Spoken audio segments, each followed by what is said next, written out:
कभी सोचा है कि जो लोग टेक्निकल काम में बेहतरीन होते हैं वो अक्सर लीडरशिप के रोल में आके क्यों परेशान हो जाते हैं? ये एक बहुत ही आम मसला है। आज हम इसी तब्दीली के सफ़र को समझने की कोशिश करेंगे कि कैसे एक माहिर से एक ज़बरदस्त लीडर बना जाता है। जरा एक लम्हे के लिए रुक कर सोचिए, क्या ऐसा हो सकता है कि एक लीडर की जो सबसे बड़ी ताकत है, यानी उसकी अपनी टेक्निकल महारत, वही नादानस्ता तौर पर उसकी टीम की तरक्की में सबसे बड़ी रुकावट बन जाए? ये सुनने में अजीब लगता है ना, लेकिन आइए देखते हैं कि ये कैसे होता है। देखें, इसको समझने के दो तरीके हैं। एक तरफ तो फौरी फायदे हैं, जैसे कि किसी मसले को खुद जल्दी से हल कर देना, और ये ज़रूरी भी है। लेकिन दूसरी तरफ लंबी दौड़ की कामयाबी है, यानी एक ऐसी टीम बनाना जो खुद मसले हल कर सके, जो जिम्मेदारी ले। और असल लीडरशिप का इम्तिहान इसी दूसरी चीज़ में है। तो फिर ये बैलेंस आएगा कैसे? इसके लिए एक पूरी सोच बदलने की ज़रूरत है। एक टेक्निकल एक्सपर्ट से एक कैपेबिलिटी बिल्डर बनना पड़ता है, मतलब एक ऐसा शख्स जो सिर्फ खुद काम नहीं करता बल्कि काम करने वाले लोगों को तैयार करता है। तो ये तब्दीली आएगी कैसे? इसका सबसे ताकतवर टूल है कोचिंग। और एक बात याद रहे, कोचिंग का मतलब सिर्फ शाबाशी देना नहीं है, बल्कि ये एक स्ट्रैटेजिक तरीका है जिससे टीम की असल काबिलियत निखर कर सामने आती है। तो चलें अब इस कोचिंग टूल किट को खोलते हैं। हम 5 बुनियादी सबक देखेंगे जो किसी भी माहिर को एक हकीकी लीडर बनाने में मदद दे सकते हैं। पहला और सबसे ज़रूरी सबक ये समझना है कि कोचिंग सिर्फ लोगों को अच्छा महसूस कराने के लिए नहीं होती। ये परफॉर्मेंस को बेहतर बनाने का एक बहुत ताकतवर तरीका है। इसका असूल बहुत सीधा और साफ है। अगर टीम हर फैसले के लिए आपकी तरफ देखती है तो आप लीडर नहीं, सिर्फ एक मैनेजर हैं। एक हकीकी लीडर का काम लोगों को खुद पर इन्हिसार करवाना नहीं, बल्कि उस इन्हिसार को ख़त्म करना है। तो अमली तौर पे इसका क्या मतलब है? इसका मतलब यह है कि अब से जवाब देने के बजाय लोगों को सोचने पर मजबूर करें। हर चीज़ को खुद कंट्रोल करने के बजाय टीम के अंदर जिम्मेदारी का एहसास पैदा करें। और जब ये इन्हिसार टूटना शुरू होता है तो हम दूसरे सबक पर आते हैं। कोचिंग लोगों में आज़ादाना तौर पर सोचने की आदत डालती है। यहां एक बहुत अहम नुक्ता है। असल मकसद हर मसले को खुद हल करना है ही नहीं। असल मकसद तो ऐसे लोग तैयार करना है जो खुद मसले हल करने के काबिल हों। ये एक बहुत बड़ा फर्क है। और उसको करने का तरीका बहुत आसान है।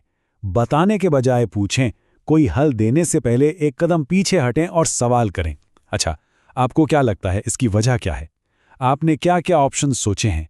और सबसे अहम, तो फिर आपकी क्या तजवीज़ है? और ये सवालात हमें सीधा तीसरे सबक की तरफ ले जाते हैं। जब आप ताकतवर सवाल पूछते हैं तो इससे सिर्फ जवाब नहीं मिलते, बल्कि जिम्मेदारी का एहसास भी पैदा होता है। इस फर्क को समझना बहुत ज़रूरी है। जवाब देने से लोग सिर्फ वो करते हैं जो उन्हें कहा जाता है, लेकिन सवाल पूछने से लोग खुद सोचना सीखते हैं और उनमें असल काबिलियत पैदा होती है। और हाँ, सवाल पूछने का भी एक खास तरीका है। 3 स्टेप्स हैं इसके। पहला, आगाही पैदा करें, पूछें असल मसला है क्या। दूसरा, ऑप्शंस तलाश करें, अच्छा इसको हल करने के क्या क्या रास्ते हैं। और आखिर में उनसे कमिटमेंट लें, तो आप क्या करेंगे और कब तक करेंगे। ये 3 कदम लोगों को अपने हल तक खुद पहुंचाते हैं। अच्छा, सवाल पूछना तो आधा काम है। बाकी आधा काम है हमारा चौथा सबक, और वो है सुनना। क्योंकि सुनने से ही एतमाद और शफाफियत पैदा होती है। और ये सिर्फ अच्छी बात नहीं है, इसका ताल्लुक सीधा काम की सेफ्टी से है।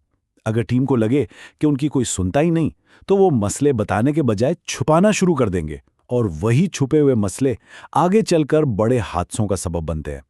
और यहां हम सिर्फ कानों से सुनने की बात नहीं कर रहे हैं। कोचिंग के लिए एक गहरी समझ की जरूरत है, जिसे लेवल 3 लिसनिंग कहते हैं।